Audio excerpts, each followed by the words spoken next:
బుల్లితెర నటి రోహిణి అందరికీ సుపరిచితమే. కొంచెం ఇష్టం కొంచెం కష్టం అనే సీరియల్లో మామ అనే డైలాగ్ చెప్తూ తనదైన కామెడీ టైమింగ్, మంచి నటనతో మొదటి సీరియల్తోనే ఎంతో మంది తెలుగు ప్రేక్షకుల అభిమానాన్ని సొంతం చేసుకుంది. ఈ సెప్టెంబర్ 8వ తారీఖున రోహిణి తన పుట్టినరోజుని సెలబ్రేట్ చేసుకుంది. తనకు ఫ్రెండ్స్ ఇంకా అభిమానులు, కుటుంబ సభ్యులు బర్త్డే విషెస్ని తెలియజేస్తూ ఉన్నారు. రోహిణి తన పుట్టినరోజుని చాలా గ్రాండ్గా సెలబ్రేట్ చేసుకుంది.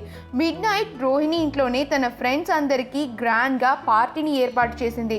ఆ బర్త్డే సెలబ్రేషన్స్కి శివజ్యోతి, తన భర్త గంగులీతో పాటుగా ఇతర బుల్లితెర నటులంతా హాజరయ్యి సందడి చేశారు.